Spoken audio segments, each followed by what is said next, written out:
Muy buenos días. En este día estamos celebrando la fiesta de San Judas Tadeo y de San Simón. Estos dos santos apóstoles murieron mártires a causa del Evangelio en Mesopotamia. Por encima de nuestra devoción a estos apóstoles llamados intercesores en las causas imposibles, tengamos en cuenta que son sobre todo un ejemplo de hombres enamorados de Dios que han dado su vida para llevar el Evangelio a quienes no lo conocen con su ejemplo de vida y con su palabra. Les invito hoy a leer la carta de San Judas que se encuentra en el Nuevo Testamento justo antes del libro del Apocalipsis. Nos hará mucho bien leer esta carta. Como píldora, oremos hoy en particular por el pueblo armenio. Estos santos apóstoles son de los evangelizadores de la zona en la cual se encuentra hoy la República de Armenia. Ayer, en la jornada de oración por la paz, dentro de las intenciones, se elevaron también oraciones particularmente por esta nación, por Armenia, Azerbaiyán y la Turquía, porque son esas tres naciones que están en estos momentos en dificultad. Pero las consecuencias peores se las lleva Armenia. La nación armenia es la primera en hacer del cristianismo su religión por influencia de Gregorio I, llamado el Iluminado, considerado hoy en día como el patrón de la iglesia en Armenia. Ellos, por muchos años, los armenios, salvaguardaron la fe cristiana y la fueron transmitiendo de generación en generación. Esta nación se encuentra en un enclave intermedio entre los países turco-persas, árabes y los rusos. Sus tierras son ricas y esto hace que sean apetecidas por sus vecinos.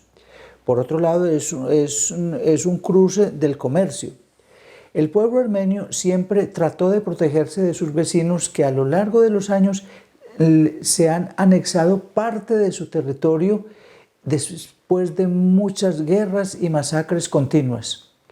A finales del 1800, por diferentes razones, la nación armenia había sido suprimida por el Imperio Otomano, o mejor dicho, el Imperio Turco. A ese momento Armenia comenzó a ser parte del Imperio Turco. A pesar de todas las vicisitudes de esta nación, la comunidad armenia mantuvo su identidad cultural con un cimiento cristiano muy fuerte, muy sólido, a pesar de la presión del gobierno para que asumieran el Islam. Hasta hoy permanecen muy fieles a Cristo. Los armenios siempre han tenido grandes hombres y mujeres que han sabido preservar la cultura y la religión que les es propia. Cuando yo hablo de presión del gobierno, no es de presión del gobierno armenio, que es cristiano, que es católico, sino de los gobiernos que los han dominado. Cuando el llamado Partido de los Jóvenes Musulmanes llegó al poder a final del 1800, la situación para los armenios empeoró. Los armenios representaban una barrera para poder dominar toda la región y poco a poco se tramó una manera de suprimirlos. Lo primero que se hizo fue detectar quiénes eran los líderes, tanto intelectuales como políticos, y los líderes religiosos. Todos ellos fueron encarcelados alegando falsas razones y fueron deportados en Anatolia, donde allí fueron asesinados después de haber sido obligados a trabajar sin descanso hasta morir. Los que siguieron fueron los jóvenes o los hombres mayores de 18 años. Todos los hombres a partir de esa edad fueron llamados al ejército. Una vez dentro del ejército fueron destinados a hacer los trabajos más duros que en ese momento había, eliminándolos poco a poco gracias a la fatiga y al hambre. Finalmente, los que sobrevivieron fueron obligados a cavar trincheras en donde finalmente fueron fusilados y donde quedaron enterrados. La tercera etapa fue con las mujeres, las personas mayores y los niños. Estos fueron deportados de sus pueblos y obligados a caminar hacia los desiertos de Siria. La intención era que murieran por el camino a consecuencia del cansancio, el hambre o la enfermedad, y de hecho en el camino fueron muriendo todos despeñados por los precipicios de los caminos o con un golpe de gracia cuando no podían caminar más.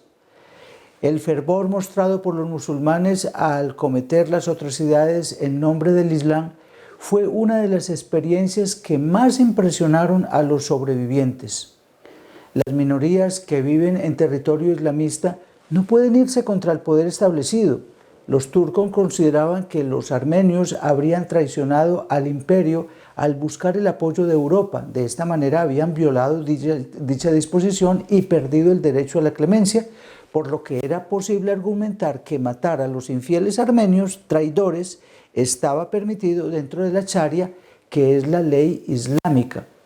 Por eso el poder en plaza incitó a la población musulmana a provocar incidentes de tal manera que se justificara la supresión de los armenios. El poder en plaza creó una representación del cristiano armenio como provocador, traidor, ingrato, sedicioso y rebelde.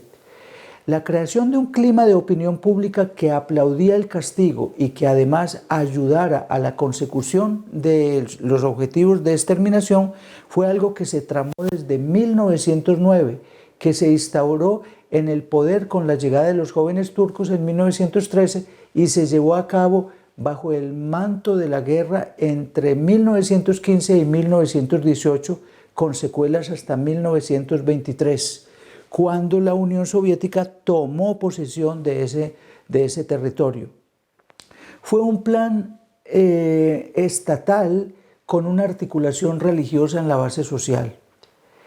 Fue realmente un genocidio. ¿Qué es un genocidio? Es el exterminio o eliminación sistemática de un grupo por motivos de raza, etnia, religión, política o nacionalidad. La política turca con respecto a los armenios cumple todos los requisitos desde finales del siglo XIX para considerar esto un genocidio.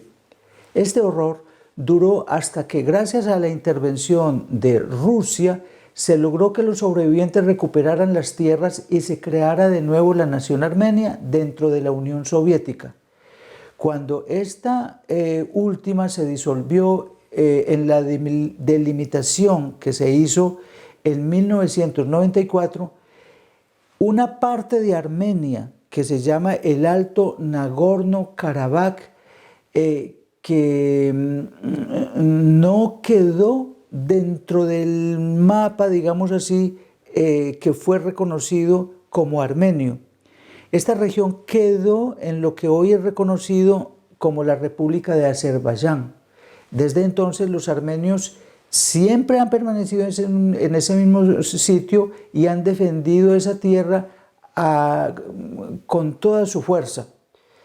Ahora, en el último mes, en el mes pasado, quedó bajo el dominio de Azerbaiyán y se logró expulsar a todos los armenios de esa región. Entonces, es un conflicto que no ha terminado, porque ahí está el gran problema. Hoy, en la fiesta de los apóstoles San Simón y Judas Tadeo, oremos por esta nación, para que llegue el momento en donde todos puedan vivir en paz, teniendo en cuenta igualmente en nuestra oración de hoy a Israel y Palestina, que la situación empeora, a Ucrania, la guerra no se acaba, los países africanos y todos los sitios en donde se sufre por la guerra y la violencia. Y tengamos muy presente a Colombia, porque mañana son las elecciones de alcaldes y gobernadores y hay mucha tensión. A María, la Madre de Dios, Reina de la Paz y Reina de los Apóstoles, entonces la invocamos para que interceda ante su Hijo por la paz en el mundo. Dios te salve María, Señora de la Paz, oramos por la paz en nuestro mundo, haznos pacificadores. Dios te salve María, amiga de la gente común, únenos a través de las líneas económicas, juntos elevamos las causas de los oprimidos. Dios te salve María, Madre de Armenia, ayúdanos tanto a conservar la fe y la cultura de este país como a trabajar para poner fin a la violencia y a la guerra. Dios te salve María, Madre del Niño Jesús, oramos por todos los niños que son víctimas de la guerra y del hambre. Dios te salve María, esposa del carpintero José, oramos por los derechos de todas las personas que trabajan duro en todo el mundo. Permite que su dignidad sea reconocida. Dios te salve María, mujer de todas las generaciones, muévenos a hablar por las personas mayores que carecen de atención médica adecuada y refugio. Dios te salve María, Madre sin hogar, oramos por aquellos que no tienen un hogar, pues son refugiados o han sido destruidos por las bombas en Gaza. Dios te salve María, Señora de todos los colores, muéstranos cómo amar a todas las personas desafiando el racismo y la discriminación. Dios te salve María, Madre de nuestro mundo, haznos ciudadanos del mundo, trabajando por la justicia y el bienestar de todo el mundo. Amén. Oh María sin pecado concebida, ruega por nosotros que recurrimos a ti. El Señor los bendiga y los guarde, ilumine su rostro sobre ustedes y tenga misericordia de cada uno. Vuelva su rostro hacia ustedes y les conceda la paz. El Señor los bendiga y la Virgen los acompañe.